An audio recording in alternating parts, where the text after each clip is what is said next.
দিতে বলো আর না হলে শান্ত বলো। ও পুরো গদিতে বসে আছে আর গরিবদের পেটে লাথি মারছে। মাথায় এতদিন ছিল না, আজকে হয়েছে গোমাতা। গরু মদিকে কিনতে হবে। কোরবানির ঈদ মুসলমানদের ত্যাগ ও ভালোবাসার মহিমান্বিত উৎসব। তবে মুসলিমদের এই উৎসবের সাথে ওতপ্রোতভাবে জড়িয়ে আছে ভারতের হিন্দু খামারিদের সংসার। কিন্তু সেখানেই ঘটল বিপত্তি। দেশটির সরকারি নিয়মের বেড়াজালে আটকা পড়ে এখন দিশেহারা হিন্দু খামারিরা। তাদের কোনো গরুই বিক্রি হচ্ছে না। মুসলমানদের জন্য সরকারের নেয়া এমন পদক্ষেপ এখন যেন দেশটির হিন্দু খামারিদের জন্য উল্টো গলার ফাঁস হয়ে দাঁড়িয়েছে।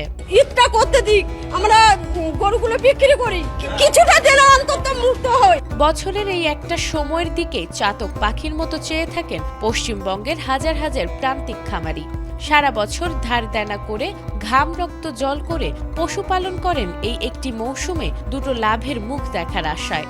বিশেষ করে বিপাকে পড়েছেন রাজ্যের ছোট ও মাঝারি পর্যায়ের হিন্দু গরু খামারিরা। কিন্তু উৎসবের ঠিক আগ মুহূর্তে যেন বিনা মেঘে বজ্রপাত। আচমকা এক প্রশাসনিক আইনি বেড়াজালে আটকা পড়েছে গোটা বাজার। 14 বছর পরে গোমাতাকে খাওয়া যাবে, তাহলে এই 14 বছরের জন্য কি শুধু তোমাদের গোমাতা? এক্ষুনি যে তাহলে হচ্ছে গলায় দড়িতে মরলে ভালো হয়। মুর্শিদাবাদ থেকে মালদা জেলায় জেলায় গবাদি পশুর হাটগুলো এখন কার্যত জনমানবহীন। যেখানে পা ফেলার জায়গা থাকার কথা নয়, সেখানে এখন শুধুই শূন্যতা। প্রশাসনের নতুন কড়াকড়ি আর আইনি জটিলতার ভয়ে হাটে পা রাখছেন না ক্রেতারা। কিন্তু কি আছে এই নতুন নিয়মে? নতুন নির্দেশনা অনুযায়ী সরকারি পশু চিকিৎসক এবং স্থানীয় প্রশাসনের যৌথ লিখিত অনুমোদন ছাড়া কোনো গবাদি পশু জবাই করা যাবে না।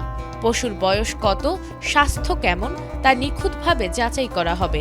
নিষিদ্ধ করা হয়েছে গর্ভবতী পশু এবং খোলা জায়গায় জবাই। নিয়ম ভাঙলেই অপেক্ষা করছে মোটা অঙ্কের জরিমানা আর শ্রীঘরের অন্ধকার সেল।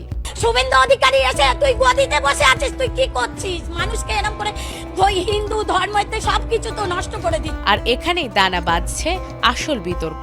প্রশ্ন উঠছে, গ্রামের একজন সাধারণ খামারি কিভাবে প্রমাণ করবেন তার গরুর সঠিক বয়স?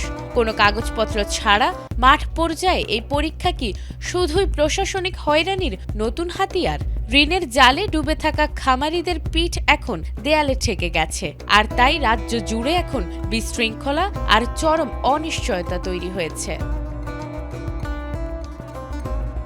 নাজমুন নাহার জান্নাত, এটিএন বাংলা।